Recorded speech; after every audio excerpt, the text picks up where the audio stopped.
রহিম আজকের এই অনুষ্ঠানের সম্মানিত সভাপতি এবং এই শহীদ প্রেসিডেন্ট জিয়াউর রহমান স্মৃতি প্রমিলা প্রীতি ফাইনাল ফুটবল ম্যাচের আয়োজন যারা করেছেন আশাপুর মধ্যপাড়া ইয়াংস্টার ক্লাব সহ আমাদের ঢালজোড়া থেকে যারা এসেছেন আশাপুর বেনুপুর গোবিন্দপুর ও নৌহাটি এলাকাবাসী আসসালামু আলাইকুম। আপনাদের সকলকে আমি বাংলাদেশের তিনবার প্রধানমন্ত্রী বেগম খালেদা জিয়ার পক্ষ থেকে সালাম জানাই, আমার নেতা জনাব তারেক রহমান সাহেবের পক্ষ থেকে সালাম জানাই। আমার বক্তব্য বেশি দীর্ঘায়িত করব না।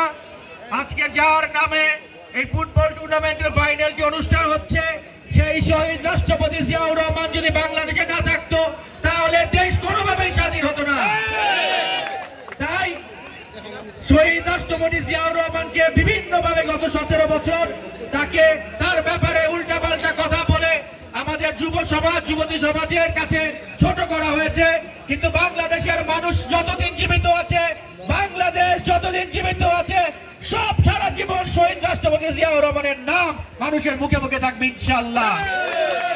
এবং আমি সকলকে আপনাদের সকলকে আমার বাবা চৌধুরী তানভীর আহমেদ সিদ্দিকী সাহেবের পক্ষ থেকে সালাম জানাই। আপনারা সকলে ওনার জন্য দোয়া করবেন। আপনাদের সকলকে আমার পক্ষ থেকে সালাম জানাই, আপনারা সকলে আমার জন্য দোয়া করবেন। আমার বাবা যেভাবে আপনাদের সাথে দীর্ঘ 60-65 বছর ধরে রাজনীতি করেছেন, আপনাদের সেবা করেছেন, আমিও যেন আপনাদের সেবা করতে পারি, আপনাদের মনে স্থান করে নিতে পারি। আপনারা সকলে সে দোয়া করবেন এবং আপনাদের সকলকে এই ফুটবল ম্যাচটা যেন সুন্দরভাবে হয়, সুষ্ঠুভাবে হয়, সকলের সহযোগিতা চাই। শান্তিপূর্ণভাবে ফুটবল খেলা দেখতে হবে এবং সকলেই দেখবেন। এবং আপনাদের সকলকে সালাম জানিয়ে বক্তব্য শেষ করছি। খোদা হাফেজ। বাংলাদেশ জিন্দাবাদ।